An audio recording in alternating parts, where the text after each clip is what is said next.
सड़क पर वाहन चलाने से पहले सभी सुरक्षा संबंधी बातों का ध्यान रखूंगा। यातायात नियमों का हमेशा खुद और अपने स्वजनों से पालन कराऊंगा। दो पहिया वाहन चलाते समय हमेशा हेलमेट पहनूंगा। कार चलाते समय हमेशा सीट बेल्ट लगाऊंगा। कभी भी शराब पीकर या नशे में गाड़ी नहीं चलाऊंगा। वाहन चलाते समय कभी भी मोबाइल फोन पर बात नहीं करूंगा। मैं हमेशा एम्बुलेंस और फायर ब्रिगेड गाड़ियों को पहले जाने के लिए रास्ता दूंगा। सड़क दुर्घटना पीड़ितों की मदद करने के लिए सदैव तत्पर रहूंगा। जय हिंद। तो आपको ध्यान रखना है कि अब आप लोगों ने आज शपथ ले ली है, इसको कोई तोड़े ना। और आपने ली, मैंने आपका पूरा परिवार भी इसकी पालना करेगा। आ रहा है समझ में सबको? बच्चे जो हैं उनकी बात सारे घर में जो बड़े हैं वो मानते हैं। तो ये एक बहुत अच्छा दैनिक जागरण का जो पिछले कई दिनों से चल भी रहा था जागरूकता अभियान, और आज जो शपथ ग्रहण समारोह भी बड़ा अच्छा इन्होंने किया कि बच्चों को शपथ दिलाई। क्योंकि बच्चे अगर अपने माता पिता, भाई बहन, बड़े जो भी हैं, चाचा काका ताऊ मामा मामी जो भी हैं, उनको अगर बोलेंगे तो उन पर ज़्यादा प्रभाव पड़ता है। बच्चा अगर अपने माता पिता को टोकेंगे तो उन पर ज़्यादा प्रभाव पड़ेगा। तो ये बहुत अच्छा कार्यक्रम रहा। और जो ट्रैफिक है वो अपने आप में बड़ा एक व्यापक जो बोलना चाहिए टॉपिक है अपने आप में। ट्रैफिक का मतलब ये नहीं कि सिर्फ गाड़ी आप ठीक ठाक चला रहे हैं, ये भी है कि आप सीट बेल्ट पहने, हेलमेट पहने, स्पीड लिमिट का ध्यान रखें। मैं एक बात और बोलता हूँ कि किस टाइम आप ट्रैवल कर रहे हैं ये भी ध्यान रखें।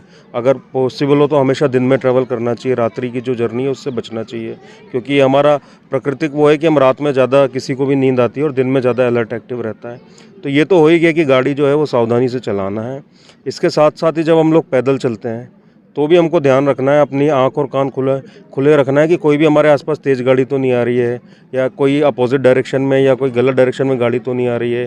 कई बार जो पैदल चलते हैं उनका एक्सीडेंट हो जाता है। तो वो भी अलर्टनेस और एक्टिवनेस जो है बहुत ज़रूरी है।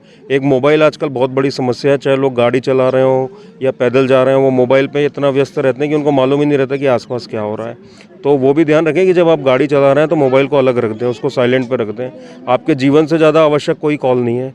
कई लोग होते हैं, मैंने देखा कि जो बाद में हमारे इन्वेस्टिगेशन हुए पता चला कि वो व्यक्ति मोबाइल पे इतना व्यस्त था कि उसको पता ही नहीं चला कि सामने से गाड़ी आ गई।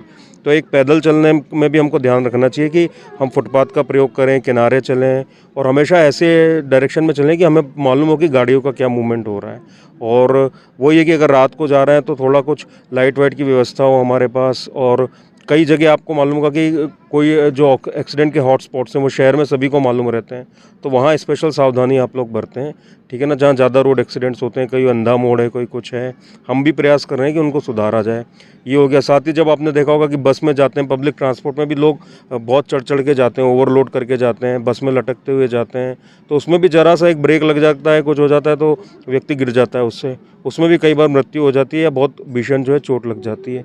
तो वो आवश्यक है। एक रेलवे में भी आपने देखा होगा कि कई मीडिया में वीडियो वायरल होते हैं कि ट्रेन में एक व्यक्ति चढ़ रहा था और स्लिप होकर गिर गया, उसके हाथ कट गए, पैर कट गए, या मृत्यु हो गई उसकी रोड एक्सीडेंट में, तो ट्रेन के एक्सीडेंट में। तो वहाँ भी ध्यान रखने की आवश्यकता है कि वहाँ भी सावधानी रखें, सतर्कता रखें, और जो ट्रेन है टाइम से हम वहाँ पहुँचें, टाइम में उसमें चढ़ें। और अगर ट्रेन चल रही है तो उसमें ना चढ़े ना उतरे। मैंने बहुत अच्छे लोगों को देखा जो रोज़ चढ़ते उतरते थे ट्रेन में और उनका भी एक्सीडेंट हो गया। तो वो ज़रूरी है। एक हमेशा कहीं भी जाना है तो टाइम पे निकले। लोग तेज़ बहुत भगाते हैं गाड़ी। अब जब आप तेज़ भगाओगे तो आपका, जिसको बोलना चाहिए कि रिफ्लेक्स एक्शन एक होता है कि किसी भी चीज़ पर रिएक्ट करना, वो कम हो जाता है टाइम आपके पास, उसमें भी बहुत एक्सीडेंट होते हैं। तो स्पीड लिमिट का हमेशा ध्यान रखना है। टाइम पर घर से निकलिए, 15-20 मिनट पहले निकलिए। तो ये कुछ बातें थी जो मैंने बच्चों को भी बताई है, और मेरी पूरी बच्चों से आशा है कि वो अपने घरों में भी जो माता पिता हैं सब लोगों को जागरूक करेंगे, उनको रोकेंगे टोकेंगे कि वो कोई भी ऐसी चीज़ ना करें जिससे ट्रैफिक एक्सीडेंट उनका हो। तो वही है। और मैं वही बोलूँगा कि एक अगर एक्सीडेंट होता है, आपने देखा होगा जनरली उसमें युवा व्यक्ति की जान जाती है, तो 3 पीढ़ियाँ ख़राब हो जाती हैं उसमें। एक तो जो माता पिता है उनका जो सहारा होता है वो चला जाता है, एक वो पीढ़ी चली जाती है। जनरली छोटे बच्चे होते हैं, आप 25 से 40 साल है मैंने देखा मैक्सिमम जो यहाँ पे डेथ हुई है एक्सीडेंट में, तो उनके बच्चे भी बड़े परेशान होते हैं जिसके ऊपर से माता पिता का साया उठ गया, और जो पिता होता है वो जनरेशन तो चली गई। तो आप अपना तो लिए तो अच्छा सा ट्रैफिक का पालन करना है, पर अपने परिवार को ज़रूर देख लें, अपने बच्चों का चेहरा ज़रूर याद रखें जब भी आप ट्रैफिक नियम तोड़ रहे हैं या तेज़ भगा रहे हैं या हेलमेट नहीं पहन रहे हैं। और मैं हमेशा बोलता हूँ कि हमारे लिए तो बेस्ट दिन वो होगा कि हमको एक भी ट्रैफिक चालान ना करना पड़े, सब लोग इतना ट्रैफिक नियमों का पालन करें कि चालान करना ही ना पड़े। तो सब लोग इसको अपनी आदत बनाएं, जैसे कि हेलमेट पहनने को अपनी आदत बनाएं, सीट बेल्ट पहनने को अपनी आदत बनाएं, चाहे शहर में जा रहे हैं चाहे 200 मीटर दूर जा रहे हैं गाड़ी से। तो ये बहुत आवश्यक है अपने हैबिट में डालना। और अगर आपको अपने परिवार की और अपनी खुद की चिंता है, और मोस्ट इम्पॉर्टेंट अपने बच्चों की, अपने माता पिता की, तो निश्चित रूप से आप इनका ट्रैफिक नियमों का पालन करेंगे। Thank you.